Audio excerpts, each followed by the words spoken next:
Hello, I'm glad you're here. I'm NatsMan, and I'm reading the Bible from the beginning to the end, from Genesis to Revelations. Please join me in this journey and make God's Word a part of your everyday life. Please hit the subscribe button so you'll be notified every time I post a new video and you won't miss any parts of this Bible read. Today we're reading a recap summary from the book of Haggai, and we will get right into it.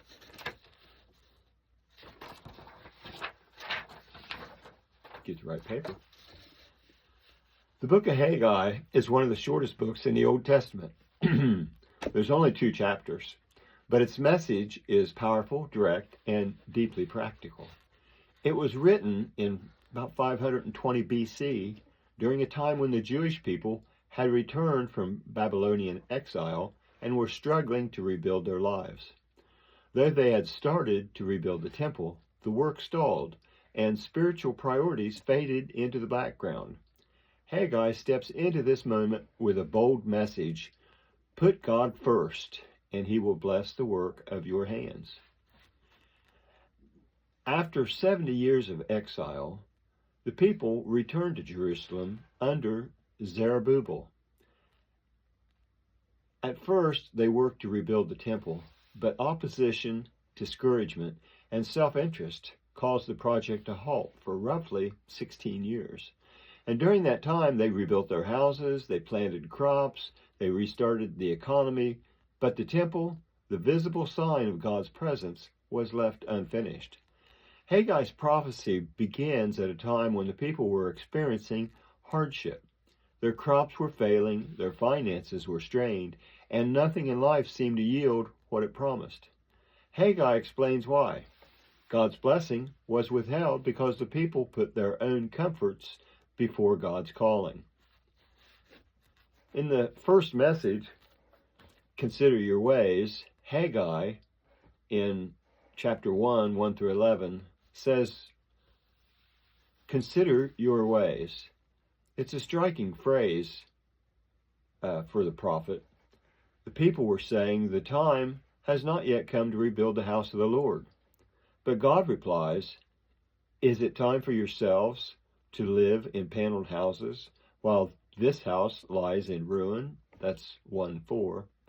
They were living in comfort while neglecting the very purpose God had brought them home for. Haggai tells them that their economic struggles are no accident.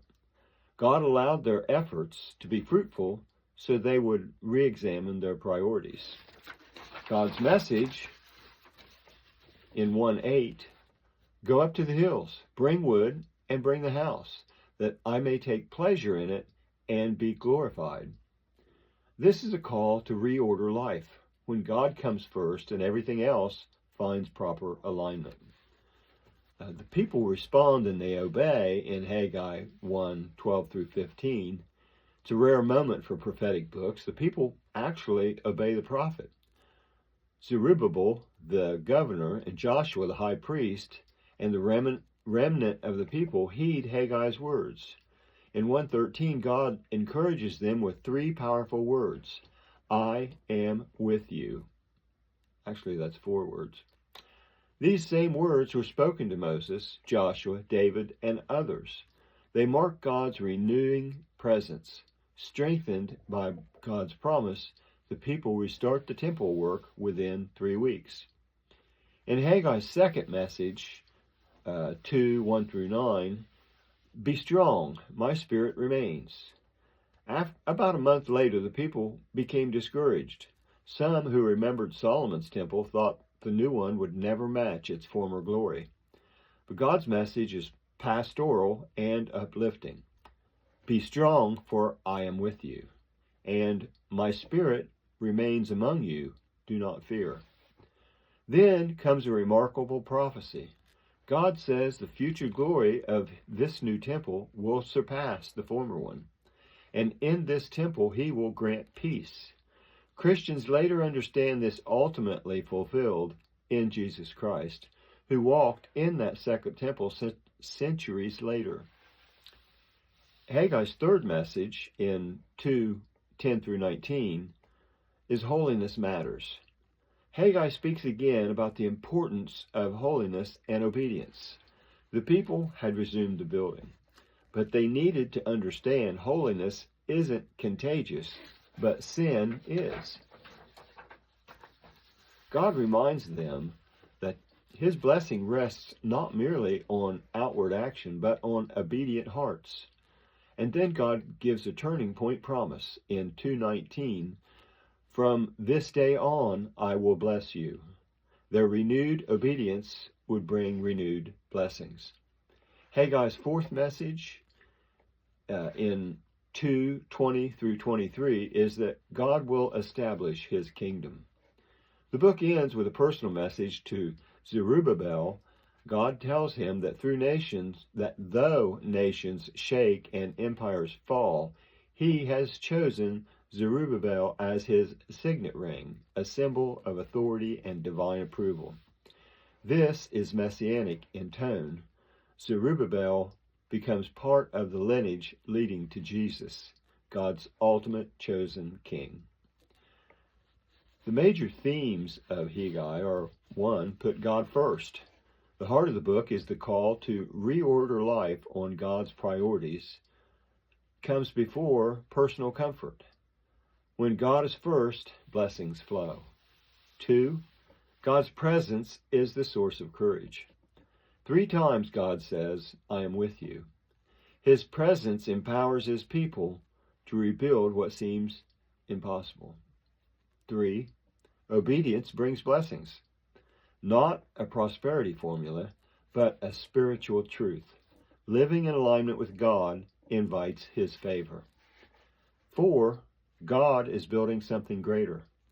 Even when the work looks small or unimpressive, God is weaving it into his larger redemptive plan. Haggai still matters today. Haggai calls every generation to evaluate its priorities. Are we building our own kingdom first? Are we neglecting the spiritual foundations of life? Are we discouraged because our efforts seem smaller than someone else's? Haggai reminds us that God uses obedient people, not impressive resources. He asks us to trust him, to work faithfully, and to remember that his presence is our strength. In conclusion, the book of Haggai is a brief but powerful message that speaks directly to the heart. Put God first, trust his presence, and take up the work he has called you to do. When people responded in obedience, God responded with renewed blessing, renewed purpose, and renewed hope. And that is the recap summary of the book of Haggai. I want to thank you for joining me in this project, in this endeavor to read the entire Bible. I hope you enjoyed listening to it as much as I enjoyed reading it. Please feel free to comment if you'd like, and please subscribe and give this a thumbs up if you enjoyed it. If this is your first visit to NatsMan Reads the Bible, I leave a link in the description below to the intro video that explains what I'm working to accomplish here. I hope you come back for the next video, which will be the first chapter of the book of Zechariah. And until then, thank you. I hope you have a blessed day. I'm NatsMan, and I'm out.